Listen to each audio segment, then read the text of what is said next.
"Take me to the king," he said, ignoring the startled-looking friendly men around him. No one demanded to see the king. The knight too stared at him for a moment before stepping back. "Follow me," he murmured, heading down the same path that the king and Megan had taken. As they approached an enormous tent, two guards stepped aside, allowing them in. The king looked around as they entered, but this was Merlin's first look at Megan's uncovered face that almost made him stumble. The tattoos on his hands and arms continues across his face, the shapes and the patterns falling into around one another. Megan's dark eyes watched Merlin careful as he came to stand before the king. "Oh, here he is," Vatican declared, smiling. "Leave us," he commanded the knight, who bowed and left the tent, finding himself alone with the king and Megan. Merlin felt all his determination disappear and his nervous return. "Well, boy, shall I tell you why you are here?" the king asked, taking a drink from his cup. Merlin looked up at him.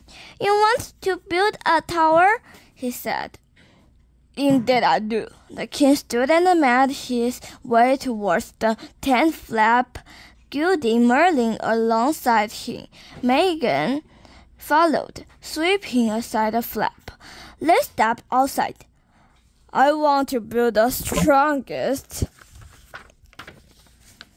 most fearsome tower anyone in this land has ever known," he declared, sweeping his arm out before him.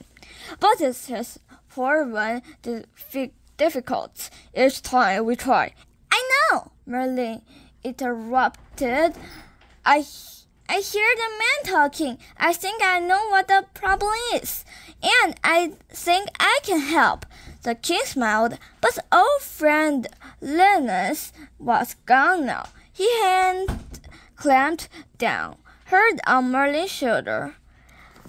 "I know you can help, boy. You see, I spent too long trying to understand what was wrong, why I couldn't build here. Let Megan explain it to me." Merlin looked across to the tattooed man, who stood watching him like a hawk, which would make him the prey Merlin realized. "He told me I needed the blood of the boy with no mortal father," the king continued. Merlin swallowed nervously. "What do you mean?" "Your father was a demon, wasn't he?" Merlin could only nod. "And he's given you power and strength beyond any normal boy, hadn't he?" Merlin tried to step back, but was held in place by the king's iron grip. "It is the power and the strength of your blood that I need. Merlin, your blood will make my tower stand." Chapter 6. Merlin stared at the king. Terrified, his vision had told him what was needed, and it was his blood.